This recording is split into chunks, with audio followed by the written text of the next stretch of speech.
Shalom, selamat pagi saudara-saudara yang terkasih di dalam Tuhan Yesus Kristus.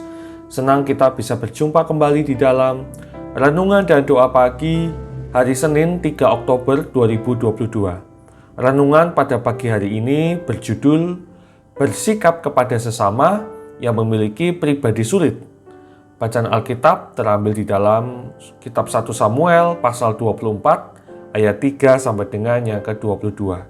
Dipersilakan setelah mendengarkan renungan ini, saudara-saudara bisa mengambil waktu pribadi untuk membaca bacaan Alkitab pagi hari ini.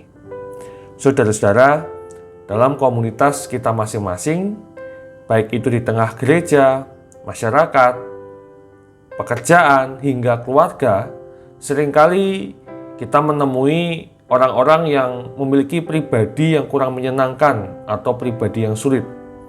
Memang tidaklah mudah menghadapi orang-orang demikian. Misalnya dengan sikapnya, tutur kata, ataupun tindakannya yang tidak menyenangkan. Pemarah misalnya, keras kepala, cenderung ingin menguasai, dan sebagainya. Pertanyaannya adalah bagaimana saudara menyikapi orang-orang yang demikian? Umumnya, orang akan lebih baik menghindari saja orang-orang demikian daripada sakit hati atau masalahnya jadi panjang. Nah, bacaan Alkitab pagi hari ini dari 1 Samuel pasal 24 ayat 3 sampai dengan yang ke-22 mengisahkan Daud yang memiliki kesempatan untuk menyingkirkan Saul yang ingin membunuhnya. Teman-teman Daud mendorongnya untuk tidak menyia-nyiakan kesempatan itu.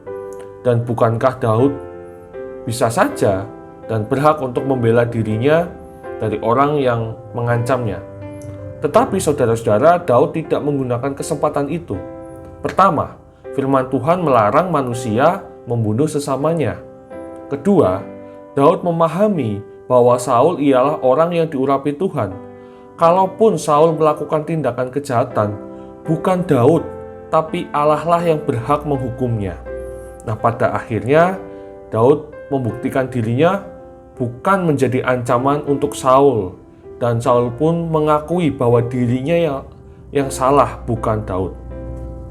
Saudara-saudara yang terkasih, pagi ini kita bersama belajar dari kisah Daud bahwa menghadapi orang-orang yang kita anggap memiliki pribadi yang kurang menyenangkan atau sulit, tidak harus dihindari atau bahkan diajak konfrontasi. Kita bisa meresponnya dengan cara dan sikap yang berbeda. Kita bisa melakukan tindakan baik dan membuka komunikasi. Itulah yang dilakukan Daud terhadap Saul. Ia menghadapi ancaman Saul. Daud memang hidupnya tidak nyaman. Awalnya Daud menghindari dan dalam ketakutannya, tetapi ia paham apa yang terjadi dengan Saul. Ia menjaga kekuasaan Tuhan atas Saul dengan tetap berusaha menunjukkan kebaikannya terhadap Saul. Daud kemudian menyerahkan pergumulannya kepada Tuhan dan menghadapi Saul menurut kehendak Tuhan. Karena Saul itu pun adalah karunia Tuhan agar Daud dimampukan hidup dan berbuat lebih baik lagi. Saudara-saudara yang terkasih, orang-orang yang kita anggap sulit atau kurang menyenangkan tidaklah harus dijauhi atau dibenci, tetapi kita tetap bisa mengasihinya. Jika kita tetap dapat memandang mereka dengan baik, maka kita akan memposisikan keberadaan mereka bukan sebagai ancaman, tetapi karunia dari Tuhan bagi kita untuk kita semakin dimampukan menghadirkan karya Tuhan. Barangkali kita hanya perlu memahami, berusaha menolong, mendekati, membuka komunikasi, dan bahkan kita bisa berkawan untuk hal-hal tertentu. Sehingga hal-hal positif yang terbentuk dan menjadi sukacita bagi sesama. Amin. Tuhan Yesus memberkati. Mari kita satu di dalam doa. Bapa di dalam surga, terima kasih atas firman-Mu pagi hari ini. Kami diingatkan agar kami tetap berusaha menyatakan kasih kepada sesama kami, bahkan sesama kami yang memiliki pribadi sulit. Kami mohon agar dimampukan memiliki hati yang sabar, yang dapat mengasihi dan menerima mereka. Saat ini kami juga ingin berdoa untuk keluarga kami masing-masing.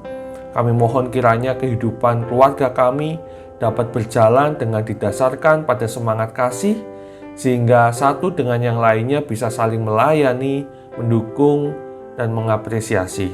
Terima kasih ya Tuhan, inilah doa kami yang kami naikkan di dalam nama Tuhan Yesus Kristus. Kami berdoa dan mengucap syukur. Amin.